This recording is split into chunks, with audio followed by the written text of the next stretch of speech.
The final days of Prophet Muhammad. During the Prophet Muhammad's, peace be upon him, farewell pilgrimage, one of the most profound moments in Islamic history unfolded. On the plain of Arafat, before tens of thousands of believers, a verse from the Quran was revealed. The Prophet recited the words that would forever mark the completion of Islam. Today I have perfected your religion for you, completed my favor upon you, and have chosen Islam as your religion. The companions were overwhelmed with joy.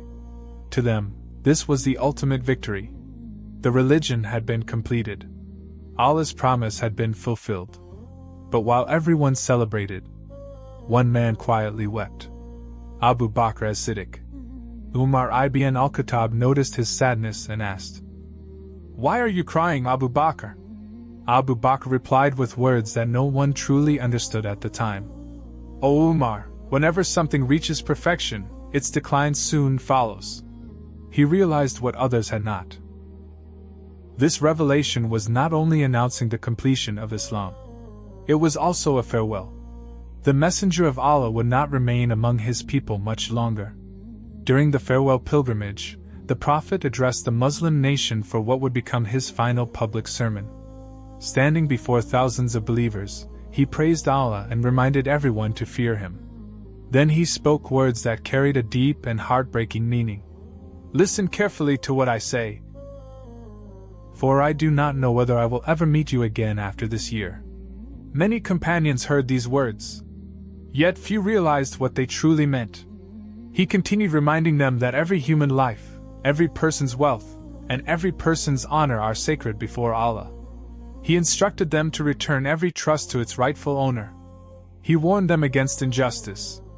And he reminded them that one day every soul would stand before its Creator to answer for every deed.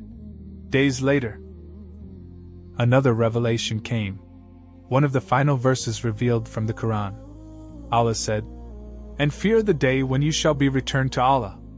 Then every soul shall be fully compensated for what it earned, and none shall be wronged." As these verses descended, the Prophet reflected upon an extraordinary journey. From the years of persecution in Mecca, to the migration to Medina, the battles, the sacrifices, the loss of his beloved uncle Hamza, the companions who gave their lives for Islam, every hardship, every victory, every promise fulfilled by Allah. Not long afterward, the Prophet asked his companions to accompany him to the martyrs of Uhud. Standing before the graves of those who had sacrificed everything for their faith, he greeted them with peace. "Peace be upon you. You have gone before us, and soon we shall follow." The companions noticed something unusual. His voice carried a deep sadness. His eyes filled with tears. They asked, "O Messenger of Allah, why do you weep?" He replied with words that have echoed through history. "I long to meet my brothers." The companions looked at one another in surprise. They asked, "Are we not your brothers?" The Prophet smiled gently. "No. You are my companions. My brothers are those who will come after you. Those who will believe in me without ever having seen me." Across every generation, across every land, millions of believers would one day become the people he was speaking about. People he never met, yet people he loved. Soon after returning to Medina, the Prophet became seriously ill. His condition gradually worsened. Unable to lead the prayers himself, he instructed Abu Bakr to lead the Muslims in prayer. It was a decision that quietly prepared the community for what was to come. During his illness, he asked to remain in the home of his beloved wife, Aisha. There, surrounded by his family, he endured the pain of his final days with patience and unwavering trust in Allah. At one point he quietly said, "Indeed, death has its agonies." One day, the Prophet heard people weeping outside. He asked Aisha, "Why are they crying?" She replied, "They fear losing you, O Messenger of Allah." Despite his weakness, he gathered his strength and came out to address the people one final time. Looking upon his companions, he reminded them that this world was never meant to last forever. Then he said, Our meeting is not in this worldly life. Our meeting will be at the Hawd," he continued. "By Allah, I do not fear poverty for you. What I fear is that this world will tempt you, just as it tempted those who came before you, and that it will destroy you as it destroyed them." The companions listened in complete silence. Every word carried the weight of farewell. During his final days, the Prophet's advice became even more urgent. He knew his mission had been completed, but he wanted to leave his nation with guidance that would endure until the end of time. Gathering the remaining strength he had, he addressed the believers one final time. "Take care of your prayers. Take care of your prayers. Never neglect your prayers." Again and again, he emphasized the importance of prayer, knowing that it would remain the strongest connection between every believer and Allah after his departure.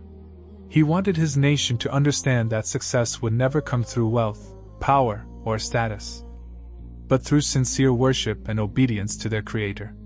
Then he turned to another responsibility that every society must protect. "Fear Allah concerning women. Treat them with kindness. Honor their rights." He repeated these words several times, making it clear that faith is measured not only through acts of worship, but also through mercy, justice, compassion, and respect for the dignity of others.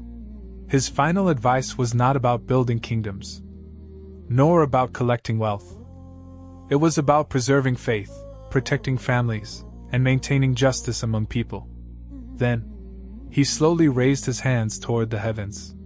His final supplication was not for himself. It was for his nation. "May Allah protect you. May Allah preserve you. May Allah strengthen you. May Allah support you. May Allah keep you firm upon the truth." Then he delivered one final message. A message that would cross every generation.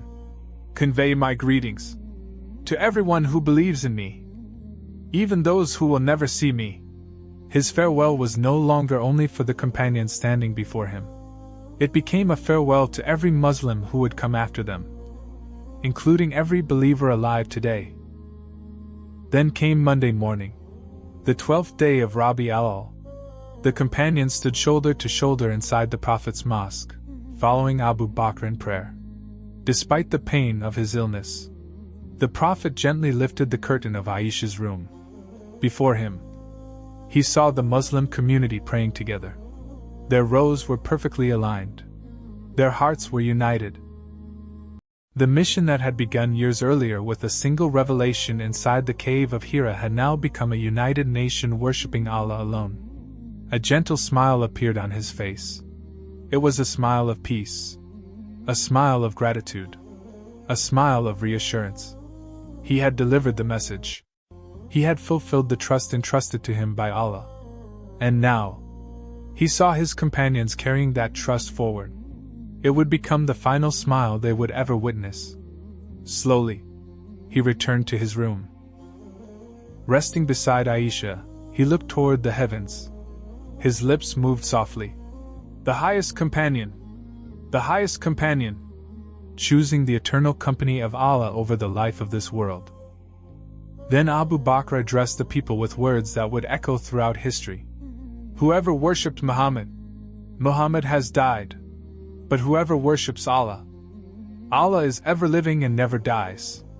Those words restored calm to a nation that had been overwhelmed by grief. The companions finally understood the meaning behind the Prophet's farewell sermons. The signs had always been there, but love had prevented them from seeing what Abu Bakr had realized from the very beginning.